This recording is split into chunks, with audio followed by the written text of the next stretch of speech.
Hello guys, welcome to my YouTube channel Management Minds. Guys, आज हम लोग principles and practice of management की unit number 2 करेंगे। Unit number 2 थोड़ी सी lengthy है, तो हम लोग इसको 2 पार्ट्स में कवर करेंगे। तो चलिए शुरू करते हैं। प्लानिंग। प्लानिंग क्या होता है? Planning is the process of deciding in advance what is to be done, how it is to be done, when it is to be done and by whom it is to be done. It is the first and most important function of management. Planning क्या होता है? Planning, पहली बात तो पहला ही function है management का। Planning is the first function of the management. ये लाइन अपने एग्जाम में जरूर लिख के आना। Planning is the process of deciding in advance, मतलब सब कुछ पहले से ही सोच के डिसाइड करके चलना कि कब क्या चीज कैसे कहाँ होगी। Is all about planning. हमारे हेनरी फ्योल जी ने प्लानिंग की एक डेफिनेशन दी थी, वो ऐसे थी: planning is deciding the best alternative among others to perform different managerial operations. मतलब डिसाइड करना बेस्ट अल्टरनेटिव्स को, ताकि हम अपने मैनेजरियल टास्क को या मैनेजरियल ऑपरेशंस को परफॉर्म कर सके। Is all about planning. क्या होता है प्लानिंग? हम लोग जब ट्रैवल करते हैं या हम लोग कहीं अपने एजुकेशन को हमें आगे पढ़ना है, तो हर चीज़ के लिए हम लोग प्लानिंग करते हैं। छोटी बड़ी चीज़ कैसी भी हो, हम हर चीज़ में प्लानिंग करते हैं। इनफैक्ट अगर हमें कल कहीं घूमने के लिए जाना है एक दिन के लिए, तो उसके लिए भी हम छोटी छोटी चीज़ को प्लान आउट करके चलते हैं कि इतने से इतने बजे तक हम यहाँ पे ये करेंगे। तो ये होता है हमारा प्लानिंग, जो कि हम अपनी नॉर्मल लाइफ में भी देखते हैं। नेक्स्ट हम कवर करेंगे natures and characteristics of planning. First is managerial function. Planning हमारा मैनेजरियल फंक्शन है। फर्स्ट फंक्शन ये मैनेजमेंट का। Planning is the primary function of management that forms the basis for all other functions. मतलब ये पूरा base है। अगर हमारा प्लानिंग गड़बड़ाया होगा ना, तो हमारे सारे फंक्शंस गलत होंगे मैनेजमेंट के। लेकिन अगर हमारी प्लानिंग ही परफेक्ट हुई है, तो हमारे और फंक्शंस भी अच्छे से होंगे। तो प्लानिंग क्या है? एक बेस है, एक प्राइमरी फंक्शन है मैनेजमेंट का। Next is goal oriented. Planning focuses on achieving organisational objective efficiently and effectively. Planning का जो हम प्लानिंग करते हैं, हम लोग क्या जब भी प्लानिंग करेंगे तो अपने गोल को ध्यान में रखते हुए करेंगे कि हमें ये गोल अचीव करना है, तो इसीलिए हमें इसके अकॉर्डिंग ही प्लानिंग करनी होगी। तो प्लानिंग गोल ओरिएंटेड होती है, हमेशा गोल को ध्यान में रख करके की जाती है। Next is pervasive. Planning is required at all level of management in all department of an organisation. हर ऑर्गेनाइजेशन में, चाहे छोटा डिपार्टमेंट हो चाहे बड़ा डिपार्टमेंट हो, या बड़ी ऑर्गेनाइजेशन हो छोटी ऑर्गेनाइजेशन हो, प्लानिंग हर जगह एप्लीकेबल है। हर जगह प्लानिंग की जाती है। इनफैक्ट हमारे घर में भी प्लानिंग की जाती है, स्कूल में भी प्लानिंग होती है, कॉलेजेस में भी प्लानिंग होती है। इनफैक्ट एक छोटा बच्चा भी होता है ना, तो वो भी प्लान करके चलता है कि हाँ, मुझे ये काम इस टाइम पे करना है। तो प्लानिंग परवेसिव है, यूनिवर्सली एप्लीकेबल है, हर जगह एप्लीकेबल है। आप परवेसिव की जगह यूनिवर्सली एप्लीकेबल भी लिख सकते हैं इस फंक्शन में। Next is continuous activity. Planning is an ongoing process that needs regular review and updating. Planning क्या है? हमारा ऑनगोइंग प्रोसेस है, एक बार में करके खत्म नहीं होता। हमें अपने छोटे छोटे प्लान्स बनाने होते हैं किसी बड़े गोल को अचीव करने के लिए। फॉर एन एग्जाम्पल, हमारा एग्जाम है, तो यूपीएससी का एग्जाम है हमारा। तो यूपीएससी के एग्जाम के लिए हमें ये नहीं है कि हमने सिर्फ एक प्लान बना लिया और हम उस पर काम करे जा रहे हैं। नहीं, हमारा प्लान होगा कि हमें इस टाइम पे इस टाइम तक सिलेबस कंप्लीट करना है। सिलेबस कंप्लीट करने का अलग प्लान होगा, फिर प्रीवियस ईयर क्वेश्चंस लगाने का अलग प्लान होगा। तो ये एक कॉन्टिन्यूस प्रोसेस है, कॉन्टिन्यूस एक्टिविटी है, जो कि हम लोग अपडेट करके अप्लाई करते रहते हैं। Next is intellectual process. Planning involves logical thinking, analysis, forecasting and decision making. Planning क्या है? इंटेलेक्चुअल प्रोसेस है, सोच के समझ के प्लान बनाया जाता है। तो ये एक लॉजिकल थिंकिंग वाला प्रोसेस है, हमें सोचना पड़ता है इसके लिए। Next is futuristic. Planning looks ahead and prepare the organisation for future opportunities and challenges. Plan हमेशा फ्यूचर के लिए बनाया जाता है, कभी भी पास्ट के लिए तो प्लानिंग आपने सुनी ही नहीं होगी। तो फ्यूचर को ध्यान में रखते हुए, फ्यूचर अपॉर्चुनिटीज और चैलेंजेस को ध्यान में रखते हुए प्लान किया जाता है। तो प्लानिंग फ्यूचरिस्टिक है। Next is decision making. Planning involve selecting the best course of action from various available alternatives. Planning में हम लोग डिसीजंस लेते हैं, जितने भी हमारे पास अल्टरनेटिव्स है, सब में से जो सबसे बेस्ट डिसीजन होगा वो लेंगे, बेस्ट अल्टरनेटिव को चूज करेंगे और फिर प्लान करेंगे। तो प्लानिंग में क्या करते हैं? हम लोग डिसीजन लेते हैं। तो इसीलिए डिसीजन मेकिंग भी एक कैरेक्टरिस्टिक है प्लानिंग की। तो ये हमने कवर करी है। कैरेक्टरिस्टिक भी बोल सकते हैं, नेचर भी बोल सकते हैं, फीचर्स भी बोल सकते हैं प्लानिंग के। Next we will be discussing about the importance of planning. First is provide direction. Planning gives clear objective and guides employees towards achieving them. Planning क्या करती है? एक डायरेक्शन देती है, किसको? एम्प्लॉयज को। भाई हम जब भी ऑर्गेनाइजेशन में कुछ काम करेंगे तो पहले प्लान करेंगे, फिर एम्प्लॉयज उस प्लान को फॉलो करेंगे, तो उन्हें एक डायरेक्शन मिलती रहती है। तो ये it provides direction. Next is reduce uncertainty. It helps manager anticipate future changes and risk. ये प्लानिंग हमारी जो फ्यूचर में अनसर्टेनिटी है, जो हमें पता ही नहीं है कि फ्यूचर अनप्रेडिक्टेबल है, हमें नहीं पता कब कहाँ कैसे क्या हो जाए। जैसे कोविड का टाइम था तो सब कुछ ऑनलाइन हो गया था, तो वो अनसर्टेन था, तो हमें पता ही नहीं था कि कब कहाँ कैसे क्या हो जाए। तो वो उस अनसर्टेनिटी के लिए हमें प्लान्स बनाने पड़ रहे हैं जिससे कि वो चीज़ कम हो जाए, हमारा रिस्क जो है वो कम हो जाए। तो it helps in reducing the uncertainty. Next is facilitates decision making. Planning provides a framework for making rational decisions. It helps in decision making. Planning हमारे decisions को लेने में help करता है. Improve coordinations. Different department work together toward common goals. Planning हमारे coordination में help करेगा। जो अलग अलग डिपार्टमेंट है, हमारे ऑर्गेनाइजेशन का गोल तो एक ही रहता है, प्रॉफिट मैक्सिमाइजेशन या वेल्थ मैक्सिमाइजेशन। तो अलग अलग डिपार्टमेंट उस तरफ काम करे तो एक छोटे छोटे प्लान्स बनाए जाते हैं और उनमें कोऑर्डिनेशन बिठाया जाता है। तो it helps in improving the coordination between the departments. Next is increase efficiency. Resources are utilized efficiently and reduce wastage.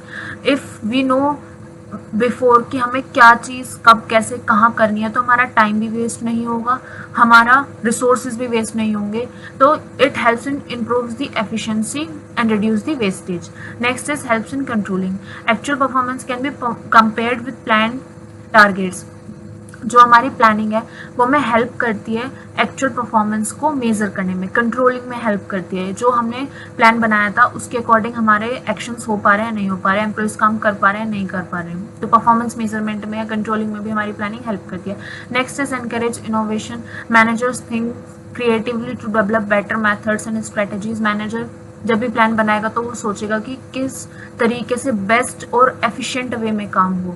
तो ये एक इनोवेशन भी एनकरेज करते हैं। Next is achieves organisational goal. Obviously goal oriented होता है, हम लोग जब भी प्लान करेंगे तो अपने गोल को ध्यान में रखते हुए करेंगे, तो हमें गोल को अचीव करने में भी हेल्प होती है।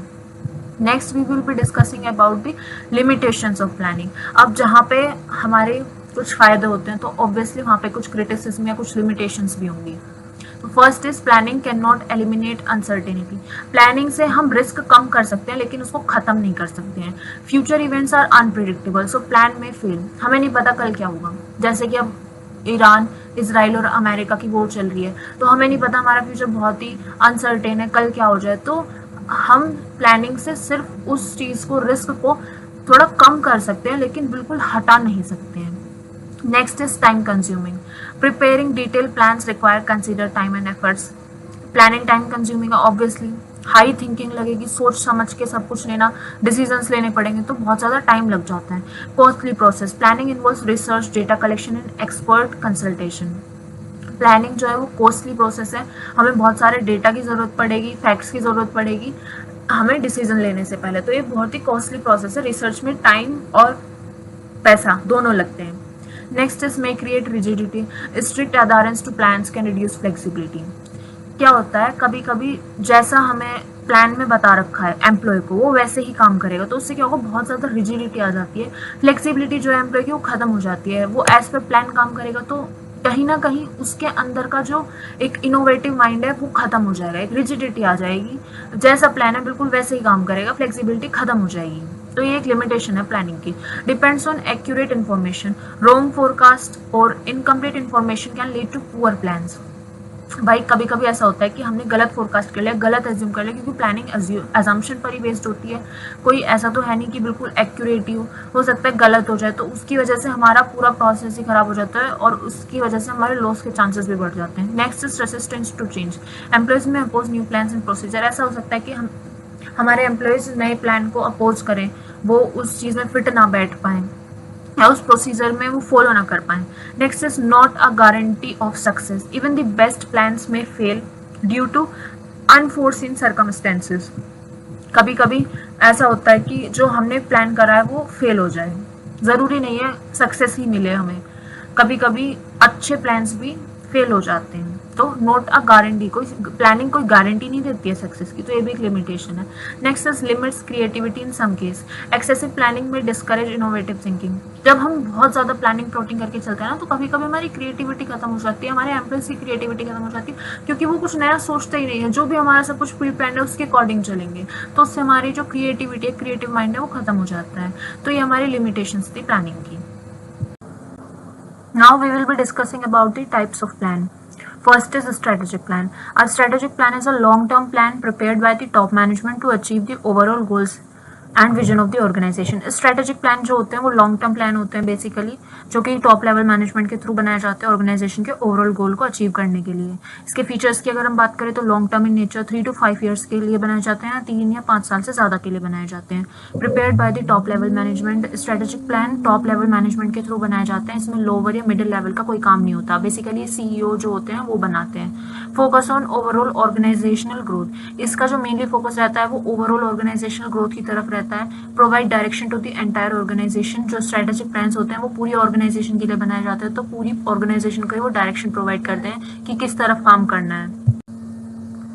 Second is tactical plan. A tactical plan is a medium-term plan developed by middle-level management to implement strategic plans. जो tactical plans होते हैं वो middle टर्म प्लान्स होते हैं, मीडियम टर्म प्लान्स होते हैं जो कि मिडिल लेवल ऑफ मैनेजमेंट के थ्रू बनाए जाते हैं, जो कि हमारे मैनेजर्स हो गए, डिपार्टमेंटल मैनेजर्स हो गए, ब्रांच हेड हो गए, उनके थ्रू बनाए जाते हैं. ये क्या काम करते हैं? अब जैसे हमने लेवल्स ऑफ मैनेजमेंट पढ़े थे, top level management, middle level management और लोअर लेवल मैनेजमेंट. तो ऐसे जो स्ट्रेटेजिक प्लान है वो टॉप मैनेजमेंट के थ्रू बनाए जाते हैं, टैक्टिकल प्लान है वो मिडिल मैनेजमेंट के थ्रू बनाए जाते हैं. और इनका जो एम होता है वो होता है कि टॉप मैनेजमेंट के प्लान्स और पॉलिसीज को इम्प्लीमेंट करना, स्ट्रेटेजिक प्लान को इम्प्लीमेंट करना. तो इसके लिए ये छोटे छोटे टैक्टिकल प्लान्स बनाते हैं, जो वो 3 से 5 साल का विजन या मिशन होता है उसको अकम्प्लिश करने के लिए 1 to 2 ईयर के प्लान्स होते हैं. इनके मीडियम टर्म प्लान होते हैं बेसिकली. इसके फीचर्स की अगर हम बात करें, मीडियम टर्म इन नेचर, मतलब मीडियम टर्म शॉर्ट टर्म भी नहीं बोल सकते, लॉन्ग टर्म भी नहीं बोल सकते, जो बीच का होता है ना 1 से 2 साल के लिए, वो वाले. Prepared by the middle level managers. जो हमारे ब्रांच मैनेजर हो गए, डिपार्टमेंटल हेड्स हो गए,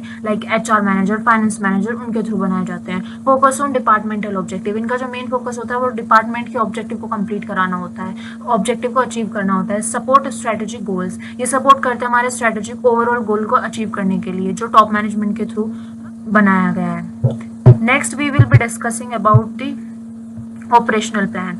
An operational plan is a short-term plan that outlines day-to-day activities required to achieve tactical objectives. अब जो operational plan होते हैं वो day-to-day activities के लिए बनाए जाते हैं. बेसिकली जो organization के operation है उनको conduct कराने के लिए होते हैं. ये lower level management के थ्रू बनाए जाते हैं. बेसिकली जो हमारे day-to-day activities है, like production हो गया या हमारा semi finished goods की फिनिशिंग हो गया या पैकेजिंग वगैरह जो होता है वो होता है ऑपरेशनल प्लान. तो ये short term plan day to day objective को अचीव करने के लिए लोअर लेवल मैनेजमेंट बनाते हैं. इसके फीचर्स की अगर हम बात करें तो ये शॉर्ट टर्म है नेचर में, थोड़े दिन के लिए, लाइक किसी ने 1 महीने के लिए बना दिए, 2 महीने के लिए, इस टाइम पीरियड के होते हैं. Next is prepared by the lower level management. तो जो हमारे स्ट्रेटेजिक प्लान होता है वो टॉप लेवल मैनेजमेंट के थ्रू बनाए जाते हैं, जो हमारे टेक्निकल प्लान्स होते हैं वो मिडिल लेवल मैनेजमेंट के थ्रू बनाए जाते हैं, और जो हमारे ऑपरेशन प्लान है वो हमारे लोअर लेवल मैनेजमेंट के थ्रू बनाए जाते हैं. The focus on routine operations. इनका जो ऑपरेशन प्लान का जो फोकस होता है वो रूटीन ऑपरेशन, जो हमारे डे टू डे ऑपरेशन है उन पर रहता है. Next is specific task, schedules and procedure. ये मतलब पूरा एक टाइम, एक टास्क और एक पूरा स्केड्यूल बनाते हैं डे टू डे ऑपरेशंस को अकम्प्लिश करने के लिए. फॉर एन एग्जांपल कि आज हम एक मशीनरी से 100 प्रोडक्ट्स प्रोड्यूस करेंगे, तो ये हमारा डेली का टारगेट हो गया और ये हमारा प्लान होगा कि इस तरीके से करेंगे. तो ये होता है हमारा operation plan. Next is contingency plan. A contingency plan is a backup plan prepared to deal with unexpected situation or emergencies.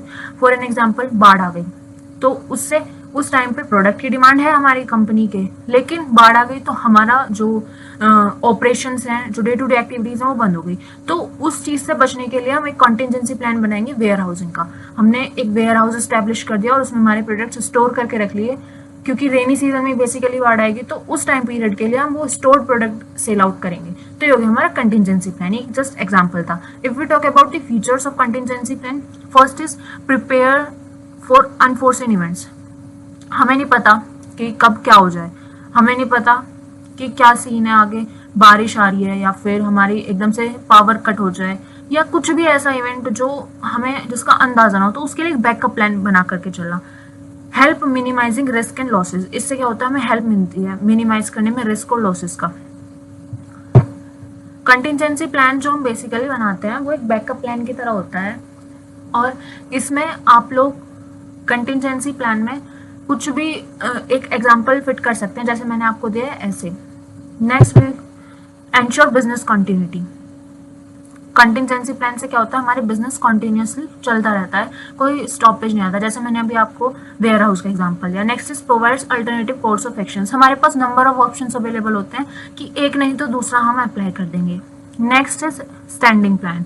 A standing plan is a plan developed for the situation that occur repeatedly in an organisation, मतलब कोई ऐसी situation है जो हर साल आती है या हर 2 महीने बाद आती है, हर 3 महीने बाद आती है, तो उसके लिए एक स्टैंडिंग प्लान हमें करके चलना है कि जब भी अब ये सिचुएशन आएगी तो हम इस प्लान को अप्लाई करेंगे। For an example, basically summers के टाइम पे लाइट कट बहुत होता है, पावर कट होता है, तो उस टाइम के लिए किसी ऑर्गेनाइजेशन ने अपने पास एक स्टैंडिंग प्लान के तौर पे जनरेटर रख लिया कि तब भी लाइट कट होगी तभी हम जनरेटर यूज कर लेंगे। तो ये हो गया हमारा एक स्टैंडिंग प्लान का एग्जांपल। इसके फीचर्स की अगर हम बात करें, यूज फॉर रिकरिंग एक्टिविटीज, जो मतलब बार बार एक्टिविटीज, अब गर्मियों में लाइट तो जाती ही जाती है, पावर कट होता ही है, या फिर बारिश के टाइम पे भी ज्यादातर होता है, तो वो रिपीटेड इन नेचर है, तो हम उस टाइम पे जनरेटर यूज करेगी कोई भी ऑर्गेनाइजेशन। तो ये एक तरीके से उनका स्टैंडिंग प्लान हो गया। Next is provide consistency in decision making, इससे क्या होगा, हमारा जो डिसीजन मेकिंग है उसमें कंसिस्टेंसी बनी रहेगी।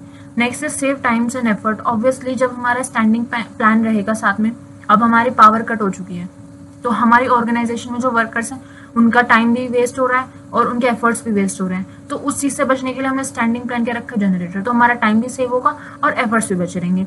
Includes policies, procedure and rules, ये एक पॉलिसीज, प्रोसीजर और रूल्स के दायरे में रह करके बनाया जाता है। ऐसा नहीं है कि अगर हेड ने या टॉप लेवल मैनेजमेंट ने उस चीज की परमिशन नहीं दिया तो बनाया जाए, या कुछ ऐसे रूल्स हो जो जिनको वर्कर्स फॉलो ना करें, तो ऐसा नहीं होता। ये जितने भी हमारे रूल्स, पॉलिसीज, प्रोसीजर है उसके अंडर में ही स्टैंडिंग प्लान बनाया जाता है।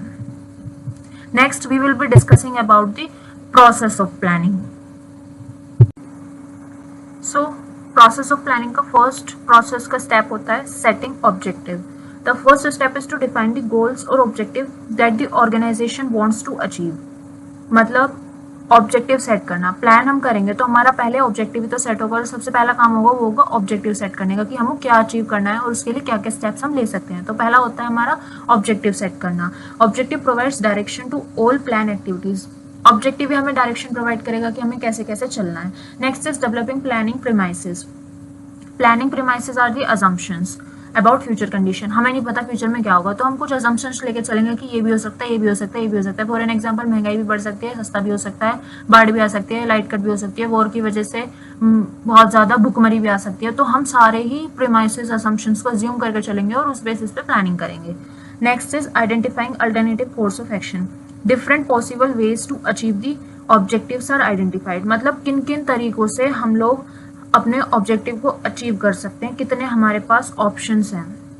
There can be many alternatives for achieving the same goal, भाई बहुत सारे ऑब्जेक्टिव हो सकते हैं किसी भी गोल को अचीव करने के लिए हमारे पास, तो हमें सारे सारे अल्टरनेटिव्स को एनालाइज करना। Next is evaluating alternative.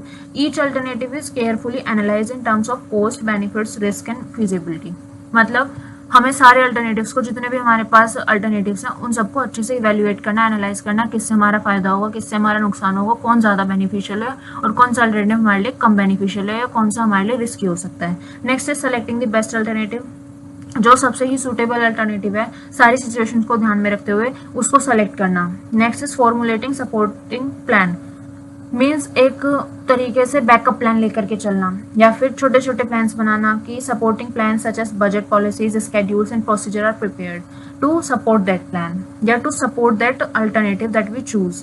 Next is implementing the plan, the selected plan is put into action, जो भी हमने प्लान बनाया फिर उसको एक्शन में लेकर के आना। नेक्स्ट हमारा होता है फॉलो अप एंड रिव्यू, जो हमने प्लान को इम्प्लीमेंट कराया उसको हमें रिव्यू करना, चेक करना कि कोई प्रॉब्लम तो नहीं है, या the performance of the plan is monitored and compared with the set objective, जो हमने ऑब्जेक्टिव सेट करा है उसको अचीव करने में हेल्प कर रहा है या नहीं कर रहा है। तो बेसिकली पहले हम ऑब्जेक्टिव सेट करेंगे, फिर अजम्पशंस रखेंगे कि ये हमारी अजम्पशंस है, फिर जितने भी हमारे अल्टरनेटिव्स हमारे पास अवेलेबल है उस ऑब्जेक्टिव को अचीव करने के लिए वो सारे देखेंगे, फिर उन सारे अल्टरनेटिव्स को इवेल्युएट करेंगे, एनालाइज करेंगे, फिर जो बेस्ट बने उसको सेलेक्ट करेंगे, फिर प्लान बनाएंगे, देन हम उसको इम्प्लीमेंट करेंगे, then follow up and review. तो ये हो गया हमारा process of planning. Now we will be discussing about the techniques of planning. First is forecasting. Forecasting is the process of predicting future events and business conditions based on past and present data. Forecasting क्या होता है? Basically future के बारे में prediction करना कि आगे क्या हो सकता है, तो उसके अकॉर्डिंग प्लान करना is all about forecasting. If we talk about the features of forecasting, first is helps in future decision making. Forecasting हमें हेल्प करता है फ्यूचर डिसीजन मेकिंग को हेल्प करने, क्योंकि हम प्रिडिक्ट कर लेते हैं जो हमारे पास डेटा है, हिस्टोरिकल डेटा प्रेजेंट है या पास्ट का प्रेजेंट का जितना भी डेटा है, उसके बेसिस पे हम लोग फ्यूचर डिसीजन लेते हैं। Next is reduce uncertainty. इससे क्या होता है, जो हमारी अनसर्टेनिटी है वो कम हो जाती है, रिस्क कम हो जाता है।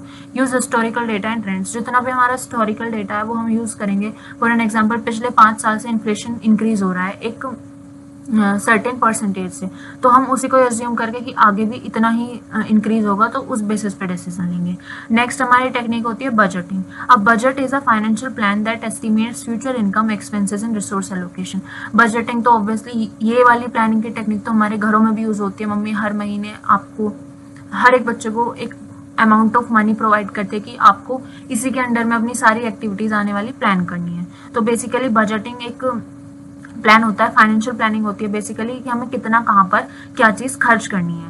इसके फीचर्स की अगर हम बात करें, हेल्प्स कंट्रोल कॉस्ट। इससे क्या होगा, हम जब भी हम लोग खर्चा करेंगे, हम अपनी मम्मी के वही लेके चलें, तो जब भी हम लोग खर्चा करेंगे तो हम सोचेंगे कि हमारे पास इतना ही अमाउंट है तो हमें इतना ही खर्च कर सकते हैं। तो इससे क्या होगा, कॉस्ट कम होगी, हम कॉस्ट कंट्रोलिंग में हेल्प होगी। Next is allocate resources efficiently. जब हमें पता होगा कि हमारे पास एक दिन में खर्च करने के लिए सिर्फ 100 रुपये, तो हम एक ही बर्गर खा सकते हैं। तो इससे क्या होगा, हमारी रिसोर्स अच्छे से एलोकेट होंगी एफिशिएंटली। या फिर हमें बर्गर भी खाना है, हमें पेन भी खरीदना है, तो हम दोनों चीज़ को, किस अमाउंट को हम कैसे डिस्ट्रीब्यूट करें कि हम उससे एफिशिएंटली यूज कर सकें। Next is provide performance standards.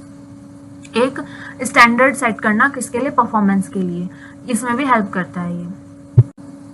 Next is scheduling. Scheduling involves determining the sequence and timing of activities to complete work within a specified period. Scheduling क्या होता है, बेसिकली एक सीक्वेंस सेट करना। जैसे कि आपका टाइम टेबल होता है, एक सीक्वेंस होता है कि फर्स्ट लेक्चर इस टीचर का, इस फैकल्टी का होगा, सेकंड लेक्चर इसका होगा, थर्ड लेक्चर इसका। तो एक प्रॉपर टाइमिंग्स के साथ एक स्केड्यूल, एक सीक्वेंस सेट करना है बेसिकली अबाउट स्केड्यूलिंग। ऐसे ही हमारा बेसिकली ऑपरेशन लेवल पे होता है, जो हमारी डे टू डे एक्टिविटीज होती हैं, तो उसमें कि पहले रॉ मटेरियल आएगा, फिर वो इस मशीन से इस मशीन में जाएगा, फिर वो मशीन थर्ड में जाएगा, इस तरीके से बेसिकली एक सीक्वेंस। इसके फीचर्स की अगर हम बात करें, ensure timely completion of task. इससे क्या होगा, जो टास्क है वो टाइमली कंप्लीट होंगे क्योंकि प्रॉपर एक सीक्वेंस होगा पूरी प्रॉपर टाइमिंग पे। इम्प्रूव्स कोऑर्डिनेशन, कोऑर्डिनेशन बनेगा between the employees, between the workers and machines. Avoid delays, और जो हमारे प्रोजेक्ट डिलेज होते हैं वो भी कम हो जाएगा। Next is management by objective, MBO. ये एक इंपॉर्टेंट टेक्निक है जिसमें MBO is a technique where managers and employees jointly set goals and work towards achieving them. जो मैनेजर होता है और जो एम्प्लॉयज होते हैं वो एक साथ आकर के काम करते हैं एक जॉइंट ऑब्जेक्टिव के लिए, मतलब एक सिंगल ऑब्जेक्टिव के लिए। ऑब्जेक्टिव तो बेसिकली प्रॉफिट मैक्सिमाइजेशन ही होता है हर ऑर्गेनाइजेशन का, लेकिन उस प्रॉफिट मैक्सिमाइजेशन के लिए जो छोटे छोटे स्टेप्स होते हैं, for an example marketing team में जो हमारा सेल्स एग्जीक्यूटिव है, जो हमारे सेल्स टीम है और जो हमारा मार्केटिंग मैनेजर है, सबका एक ही ऑब्जेक्टिव है, टू इम्प्रूव दी सेल्स, जिससे हमारा प्रॉफिट मैक्सिमाइजेशन हो। तो वो जॉइंटली काम करेंगे इस चीज के लिए। If we talk about the features, encourage employee participation. MBO encourage करता है एम्प्लॉय का पार्टिसिपेशन, क्योंकि दोनों का, मैनेजर का भी और एम्प्लॉय का सेम ऑब्जेक्टिव है। Next is improve performance. इससे परफॉर्मेंस इंप्रूव होगी क्योंकि जॉइंट ऑब्जेक्टिव है, तो उनको भी एक मोटिवेशन रहेगा काम करने के लिए, जिससे परफॉर्मेंस इंप्रूव होगी। Next is focuses on measurable objective. ये फोकस करता है ऑब्जेक्टिव्स को मेजरेबल बनाने में।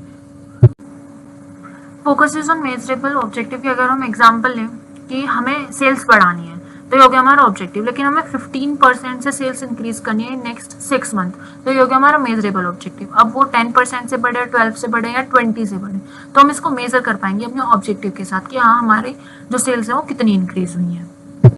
Next technique is PERT, Program Evaluation and Review Technique. PERT is a planning and control technique used for large and complex project where activity completion time are uncertain. ये basically technique जो use होती है वो operation level के लिए use होती है, जहाँ पर मशीनरीज हमारी काम कर रही होती हैं। बेसिकली क्या होता है कि हम एक टास्क को या एक एक्टिविटी को कितने मैक्स टू मैक्स टाइम में कंप्लीट कर सकते हैं, ये इस टाइम को इवेल्युएट करने में हेल्प करती है। सी फीचर्स की अगर हम बात करें तो आइडेंटिफाइज क्रिटिकल एक्टिविटीज, हमारी जो क्रिटिकल एक्टिविटीज है उसको आइडेंटिफाई करने में हेल्प करती है। हेल्प इन प्रोजेक्ट स्केड्यूलिंग की, कौन सा टास्क पहले होना चाहिए, कौन सा टास्क बाद में होना चाहिए, जो थोड़े लेस टाइम कंज्यूमिंग है वो पहले होने चाहिए या फिर वो बाद में होने चाहिए, उसको स्केड्यूलिंग में हेल्प करती है। Next is suitable for research and development project, जब भी हम कोई रिसर्च करें या कुछ प्रोजेक्ट का डेवलपमेंट करें तो उस टाइम पे ही हमें हेल्प करती है, उस टाइम के लिए सुटेबल होती है PERT technique. Next is CPM, that is critical path method. Critical path method is a project management technique used to identify the longest sequence of activities and determine the minimum project completion time। जो हमारा critical path है वो हमें help करता है कि सबसे लंबे रूट से और सबसे कम टाइम में हम कैसे काम कंप्लीट करें। इसके अगर हम फीचर्स की बात करें तो focus is on critical activities, जो सबसे टफेस्ट एक्टिविटीज होती है उन पर ध्यान देता है। हेल्प्स रिड्यूस प्रोजेक्ट डिलेज, ये हमें हेल्प करता है कि हमारे जो प्रोजेक्ट डिलेज हैं वो कम हो जाए। क्या होगा, प्लान बनाएंगे, सबसे हार्डेस्ट पार्ट चूज करेंगे और सबसे कम टाइम करने की कोशिश करेंगे, तो उससे क्या होगा, तो सबसे हार्डेस्ट पार्ट और कम टाइम अगर हम चूज कर लेंगे पहले से ही और उसके अकॉर्डिंग हम टाइम एस्टिमेट कर लेंगे तो हमारा जो प्रोजेक्ट डिलेज है उसकी हम डेडलाइंस भी वही एस्टैब्लिश करेंगे, तो उससे हमारे प्रोजेक्ट डिलेज कम हो जाएंगे। Next is improve resource utilisation, और इससे हमारी जो रिसोर्स है उसका यूटिलाइजेशन भी अच्छे से हो पाएगा, optimum utilization of resources. Now we will be discussing about the decision making. Decision making is selecting the best option among various alternatives to solve a problem or achieve an objective. Decision making क्या होता है, जो हम अपनी journal life में भी कर सकते हैं। लाइक अभी आप 12th के बाद कॉमर्स के जो स्टूडेंट्स हैं उनका कन्फ्यूजन होगा कि उनको BBA करना है या BCom करना है या CA की प्रिपरेशन करनी है, CS की करनी है। There are lots of options available, तो आपको कन्फ्यूजन रहता है। तो आपने डिसीजन लिया होगा कि आपको BBA करना है, BCom करना है, आप जो भी कर रहे हैं, लेकिन मैं तो BBA की वीडियो बना रही हूँ तो आप लोग बेसिकली BBA के ही होंगे। तो डिसीजन मेकिंग क्या होता है, बेसिकली जितने भी ऑप्शन है उसमें से जो सबसे बेस्ट सुटेबल है हमारे लिए उसको सेलेक्ट करना, is basically refers to the decision making. If we talk about the functions of decision making, first is help in planning. Decision making हमारा हेल्प करता है हमें फ्यूचर प्लानिंग के लिए। Decision making helps manager choose the best plan to achieve organizational goals, कि हम किस, जैसे कि हमारा गोल है हमें एक अच्छी जॉब लेनी है कॉर्पोरेट में किसी भी जॉब पोजीशन पे, तो हम लोग अभी BBA करेंगे देन MBA करेंगे तभी तो हमें जॉब मिलेगी। मैनेजमेंट के स्टूडेंट्स की मैं बात कर रही हूँ, तो हमारा गोल क्या है, जॉब लेना। हमारा इसके लिए प्लान क्या हुआ, BBA करना देन MBA करना। तो डिसीजन मेकिंग हमें हेल्प करता है प्लानिंग में। Next is solve problems, it help identify and resolve business issues effectively. Decision making organization लेती है बेसिकली प्रॉब्लम्स को सॉल्व करने के लिए, जितनी भी उनके सामने प्रॉब्लम्स आ रही है उससे की बेस्ट अल्टरनेटिव से हम कैसे प्रॉब्लम को सॉल्व कर सकते हैं। Next is improve efficiency, better decision leads to better utilization of resources. जितना अच्छा डिसीजन होगा उतने ही अच्छे से रिसोर्स का यूटिलाइजेशन हो पाएगा, तो इससे क्या होगा, एफिशिएंसी बढ़ेगी। Next is facilitate coordination, it ensures that different departments work together smoothly. Decision making help करता है बेसिकली स्मूथ कोऑर्डिनेशन में, जितने भी हमारे डिपार्टमेंट है लाइक फाइनेंस, HR या मार्केटिंग डिपार्टमेंट, उनमें कोऑर्डिनेशन बढ़ा रहे। Next is support control, managers take corrective decisions when actual performance differ from plan performance. Manager decisions लेता है जब हमारी एक्चुअल परफॉर्मेंस और प्लान परफॉर्मेंस में कोई डेविएशन, कोई डिफरेंस आए, तो ये कंट्रोलिंग में भी हेल्प करता है। Next is encourage innovation, decision making helps organization adopt new ideas and methods. Decision making हमें नए आइडियाज को, नई टेक्नोलॉजी को अडॉप्ट करने में हेल्प करता है, जिससे इनोवेशन को इंकरेजमेंट मिलती है। ये हमारे फंक्शंस थे डिसीजन मेकिंग में। गाइज आप इन लोगों को एज एन ऑब्जेक्टिव भी लिख सकते हैं, एज पर्पस आ जाए या आपका ऑब्जेक्टिव लिखा आ जाए एग्जाम में, या इंपॉर्टेंस, आप यही पॉइंट्स डाल दो, कोई दिक्कत नहीं है, टीचर आपको मार्क्स जरूर देगी। बस क्या करना है, अगर ऑब्जेक्टिव है तो आपको डालना है to solve problems, to improve efficiency, to facilitate coordination, to support controlling, to encourage innovation. बस 2 डाल दो ऑब्जेक्टिव में, बाकी सारे यही पॉइंट्स डाल दो, आपको जरूर मार्क्स मिलेंगे। Now the steps in decision making, steps भी बेसिकली सेम है जो हमने प्लानिंग में अप्लाई करे थे, वही होते हैं डिसीजन मेकिंग के स्टेप्स भी। First is identifying the problem, पहले हम क्या करेंगे, प्रॉब्लम को आइडेंटिफाई करेंगे, उसमें हम लोग ऑब्जेक्टिव सेट करते थे, यहाँ पे हम लोग डिसीजन मेकिंग करना है तो हमें प्रॉब्लम आइडेंटिफाई करना है। तो first is identifying the problem, what is the problem, basically हमारी प्रॉब्लम क्या है, क्यों हमें डिसीजन लेना है, किस चीज के लिए हमें डिसीजन लेने की जरूरत पड़ी है। नेक्स्ट इज गैदरिंग इन्फॉर्मेशन, जितनी भी हमारे पास इन्फॉर्मेशन अवेलेबल है अबाउट दैट प्रॉब्लम, तो वो हम सारी इन्फॉर्मेशन गैदर करेंगे। Next is identifying the alternatives, अब उस प्रॉब्लम को सॉल्व करने के लिए हमारे पास कितने सारे अल्टरनेटिव्स हैं जो हम उस प्रॉब्लम को सॉल्व कर सकें। Next is evaluating the alternatives, हम फिर उसमें से जो सा भी हमारा बेस्ट अल्टरनेटिव है उसको सिलेक्ट करेंगे। Next is implement the decision. जब हमारा इवेल्युएशन के बाद क्या होगा, हम एनालाइज करेंगे जितने भी अल्टरनेटिव्स है, जो हमारा बेस्ट सूटेबल होगा उसको सेलेक्ट करेंगे। नेक्स्ट हम इम्प्लीमेंट द डिसीजन, हम डिसीजन को इम्प्लीमेंट करेंगे अपनी ऑर्गेनाइजेशन में। Next is review the decision, हमारा डिसीजन सही है या गलत है वो हम लोग देखेंगे, रिव्यू करेंगे। अगर मैं एग्जाम्पल से आपको स्टेप समझाती हूँ तो हम फॉर एन एग्जाम्पल, हमारी कोई भी कंपनी है, एक XYZ कंपनी है, उसमें हमें नए एम्प्लॉइज की जरूरत है। तो आइडेंटिफाइंग द प्रॉब्लम में we need the employees, then gathering the information we need exactly 220 employees and of engineering department, मतलब बेसिकली हमें इंजीनियरिंग वाले 20 बंदे चाहिए। तो ये हो गया हमारा गैदरिंग इन्फॉर्मेशन में। Next is identifying the alternatives. अब हमारे पास हायरिंग के कितने अल्टरनेटिव्स हैं। ऑनलाइन पोर्टल है जो कि लो कॉस्ट की है और वाइड रीच की है। नेक्स्ट इज कैंपस रिक्रूटमेंट, एक हमारे पास अल्टरनेटिव है लेकिन वो बहुत ज्यादा टाइम कंज्यूमिंग हो जाएगा। नेक्स्ट इज रिक्रूटमेंट एजेंसीज, वो फास्ट है लेकिन वो एक्सपेंसिव रहेगा। तो ये हमारे इवेल्युएशन करेंगे हम अल्टरनेटिव्स का। Next is selecting the best alternatives. अब हमारे पास ऑनलाइन जॉब पोर्टल एक ऐसा अल्टरनेटिव है जो टाइम कंज्यूमिंग भी नहीं है, ऑनलाइन बस पोस्ट कर दिया और उसमें ज्यादा ना तो टाइम लगेगा, जो हमारी रीच है वो भी वाइड रहेगी और जो पैसा है वो इतना ज्यादा नहीं लगेगा। तो हम उसको चूज करेंगे। Next is implement the decision, हमने पोर्टल पे पोस्ट कर दिया कि हमारे पास इतनी वैकेंसीज है और हमें इतनी कैंडिडेट्स की रिक्वायरमेंट है। Next is review the decision, हम चेक करेंगे कि हमें जितने कैंडिडेट्स की जरूरत थी उतने कैंडिडेट्स हमारे आए हैं नहीं आए हैं। अगर आ गए हैं तो ठीक है, और अगर नहीं भी आए हैं तो हम फिर कोई और मेथड, कोई और ऑप्शन चूज करेंगे। तो ये एक एग्जांपल था जिससे आपको स्टेप्स डिसीजन मेकिंग के क्लियर हो गए होंगे। Now we will be discussing about the techniques of decision making.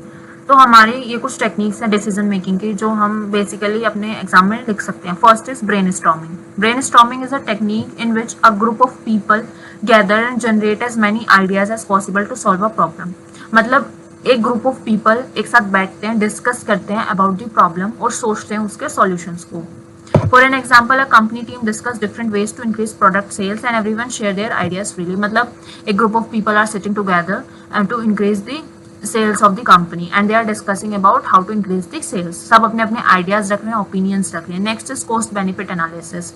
It involves comparing the expected cost and benefit of each alternative. मतलब एक किसी भी particular अल्टरनेटिव से या सॉल्यूशन से हमारी कितनी तो कॉस्ट आ रही है और उसके आउटकम क्या रहेंगे और उसके बेनिफिट क्या रहेंगे। तो जो कम कॉस्ट और ज्यादा बेनिफिट देगा हम वो चूज करेंगे। तो ये हो गया cost benefit analysis. For an example, machine है दो, एक ए मशीन एक बी मशीन है। एक में हम इन्वेस्ट कर रहे हैं 1 लाख, उसका आउटकम निकलेगा 2 लाख। एक में हम इन्वेस्ट कर रहे हैं 1.5 लाख और उसका आउटकम निकलेगा 2 लाख। तो बेनिफिशियल वाली कौन सी, मशीन ए, क्योंकि उसमें हमारी इन्वेस्टमेंट कम जा रही है और आउटकम ज्यादा हो रहा है। तो इसको बोलते हैं cost benefit analysis. Next is sought analysis. Short stands for strength, weakness, opportunity and threats. इसमें हम लोग क्या करते हैं, जो हमारी कंपनी के इंटरनल और एक्सटर्नल फैक्टर्स हैं जो डिसीजन मेकिंग को अफेक्ट करेंगे उनको पहले एनालाइज करेंगे। कंपनी की स्ट्रेंथ क्या है, कंपनी की वीकनेस क्या है, कॉम्पिटिटिव वर्ल्ड में अपॉर्चुनिटीज हमारे पास कितनी अवेलेबल है या फिर प्रॉब्लम्स कितनी है, थ्रेट्स कितने आने वाले हैं हमारे, उन सब चीजों को एनालाइज करके जो डिसीजन लिया जाता है उसको बोलते हैं सॉट analysis technique. Next is decision tree. A decision tree is a diagram that shows different alternatives and their possible outcomes. Basically, it helps manager visualize consequences and select the best option. इससे क्या होता है, हमें पता चलता है कि हमारे किस अल्टरनेटिव से क्या आउटकम आएगी, तो उसको डिसाइड करना। For an example, a company decides whether to launch a new product by analyzing possible profits and loss under the different market conditions. मतलब हमें एक नया प्रोडक्ट लॉन्च करना है तो हमारी अगर मार्केट कंडीशन चेंज होते हैं डिफरेंट मार्केट कंडीशंस पे, उसमें क्या प्रॉफिट रहेगा क्या लॉस रहेगा उसका एनालाइज करना। Next is Delphi technique. In this technique opinions are collected from experts through questionnaires. Experts do not meet face to face and their responses are gathered anonymously. For an example, हम लोग questionnaire share करते हैं बना करके, जैसे Google drive पे questionnaire हमने share कर दिया बना करके किसी भी प्रॉब्लम का सॉल्यूशन के लिए, तो उसको हम लोग डिफरेंट पीपल्स को देंगे, उनका जो ओपिनियन आएगा उस बेसिस पर डिसीजन लेना है। Is all about the Delphi technique. या फिर हम ऐसे बोल सकते हैं कि कोई भी एक्सपर्ट्स हैं, they are sitting together and they are providing the solution. इसके दो मेथड्स होते हैं basically. For an example, a company seeks opinion from industry expert to predict future market trends. वो फ्यूचर मार्केट ट्रेंड्स को predict करने के लिए expert से they are taking the advice to the experts. Next is Pareto analysis. Pareto analysis is based on the 80-20 rule, which states that 80% of the problem are caused by 20% of the factors. इसका जो main M होता है वो ये होता है कि we have to focus on the problem, not the situation arises after that problem. For an example, a company finds that Most customer complaints are due to delayed deliveries, so it focuses on improving delivery service first. मतलब customers हमें complain कर रहे हैं कि delivery delay हो रही है, तो we do not have to focus on handling that complain, we have to focus on providing the timely deliveries to our customers. So ये हमारे कुछ टेक्निक्स हो गए डिसीजन मेकिंग की. यहाँ पर मैंने छोटा छोटा डिफाइन किया हुआ है इन सब चीज़ों को, मैंने आपको समझा दिया है. आप इन नोट्स का स्क्रीनशॉट ले लें ताकि आपको एग्जाम टाइम पे क्विक रिवीजन मिल जाए और आप अच्छे से एग्जाम में लिख पाएँ. ये पॉइंटर्स ज़रूर लिखना, और सबसे पहले एक फ्लो चार्ट में इसको शो करना. अगर आपके एग्जाम में क्वेश्चन आता है देन इनको एक्सप्लेन करना, क्योंकि अगर आप फ्लो चार्ट में लिखेंगे तो इससे आपके पेजेस जो है वो अच्छे से जल्दी कवर होंगे. मैं बेसिकली CCS वालों को बोल रही हूँ, उनको इस चीज़ पर ज़रूर फोकस करना है, क्योंकि CCS में पेज भरने वाला कॉन्सेप्ट बहुत ज़्यादा होता है. Next we will be discussing about the limitations of decision making. अब जिस चीज़ के एडवांटेज हैं तो उसकी डिसएडवांटेजेस भी ऑब्वियसली होंगी. तो first is lack of information. ज़रूरी नहीं है कि हमें जितनी इन्फॉर्मेशन रिक्वायर्ड है वो हमें मिले, कभी कभी ऐसा हो सकता है हमारे पास इन्फॉर्मेशन ही ना हो. तो first is lack of information. Next is time consuming. Decision making हमें बहुत सारे फैक्टर्स को एनालाइज करके लेना होता है डिसीजन हमें, तो ये बहुत ज़्यादा टाइम कंज्यूमिंग प्रोसेस है. Next is uncertainty. We can not predict the uncertainty which are upcoming in the future. हम लोग अनसर्टेनिटी को नहीं जान सकते हैं कि फ्यूचर में क्या होगा, कब, कहाँ, कैसे. तो ये एक लिमिटेशन है कि हम फ्यूचर को प्रेडिक्ट नहीं कर सकते. Next is personal biasness. हो सकता है कुछ जो हमें डेटा मिला है डिसीजन मेकिंग के लिए उसमें कुछ पर्सनल बायसनेस हो, कुछ फ्रॉड किया हो या कुछ करप्टेड हो. Next is high cost. Decision making में हाई कॉस्ट आती है. जो हमने अभी टेक्निक्स पढ़ी थी उसमें हमने एक पढ़ी थी डेल्फी टेक्निक्स, तो उसमें हम अगर देखें तो हमें एक्सपर्ट्स की जरूरत पड़ेगी. तो अगर हम एक्सपर्ट्स के थ्रू डिसीजन लेंगे तो ऑब्वियसली हमारी हाई कॉस्ट आएगी. Next is risk of wrong decision. बहुत ज़्यादा रिस्क होता है रॉन्ग डिसीजन का. हम रॉन्ग डिसीजन ले लें और वो हम अपनी ऑर्गेनाइजेशन में इंप्लीमेंट कर दें, बाद में उसका बहुत ही ज़्यादा नेगेटिव इंपैक्ट हमें देखने को मिलता है. तो ये एक रिस्क हो जाता है रॉन्ग डिसीजन का. तो these are the limitations of decision making. Now we will be discussing about the decision making model. So first is rational decision making model. The rational decision making model assumes that manager have complete information and choose the best alternative after careful analysis. Rational decision making model बोलता है कि manager के पास हर चीज़ की complete information है और उसके पास best alternatives available है, तो उसको केयरफुली एनालाइज करके, सिचुएशन को एनालाइज करके डिसीजन लेना है. इसके अगर हम फीचर्स की बात करें तो लॉजिकल एंड सिस्टमैटिक, ये पूरा लॉजिकल सीक्वेंस होता है क्योंकि मैनेजर के पास कंप्लीट इन्फॉर्मेशन होती है तो उसको एक सिस्टमैटिकली डिसीजन लेना होता है. Next is based on the facts and data. Obviously जब इन्फॉर्मेशन अवेलेबल है तो डेटा भी अवेलेबल होगा, तो ये डेटा और फैक्ट्स पर बेस्ड होती है. Next is focus on achieving maximum benefits. ये फोकस करता है मैक्सिमम बेनिफिट्स को अचीव करने के लिए. Next is bounded rationality model. This model developed by the Herbert Simon states that manager have limited information, time and ability, so they choose a satisfactory solution rather than the perfect one. मतलब bounded rationality model ये बोलता है कि manager के पास time भी कम है और information भी ज़्यादा नहीं है और उसकी एबिलिटी भी नहीं है ज़्यादा डिसीजन लेने की. सो उसको जो हमारे पास टाइम और इन्फॉर्मेशन अवेलेबल है उसी में ही सेटिस्फैक्ट्री सॉल्यूशन को फाइंड आउट करना.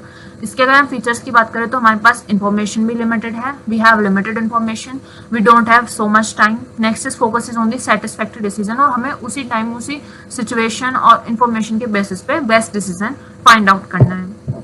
Next is intuitive decision making model. In this model, decisions are based on experience, judgment and instincts rather than detailed analysis.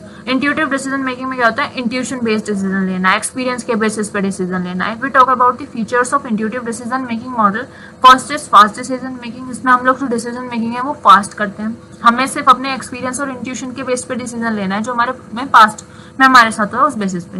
Based on the experience and intuitions, जो मैंने अभी बताया कि experience के basis पे decision लेना है. Next is useful in emergencies. Emergencies में बहुत ज़्यादा यूजफुल होता है. Next is incremental decision making model. This model suggest that decisions are made through small gradual changes rather than major changes all at once.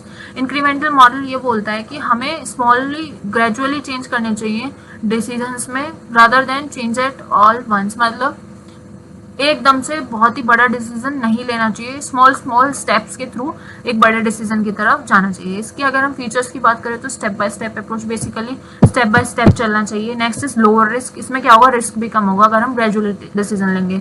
Next is easier implementation. इससे क्या होगा, आपके जो ऑर्गेनाइजेशन में एम्प्लॉयज काम कर रहे हैं उनको भी ज़्यादा टफ नहीं पड़ेगा एकदम से मेजर चेंज के लिए, वो भी सिंपली और ईजीली इम्प्लीमेंट कर पाएंगे और ऑर्गेनाइजेशन भी अच्छा आउटकम देगी।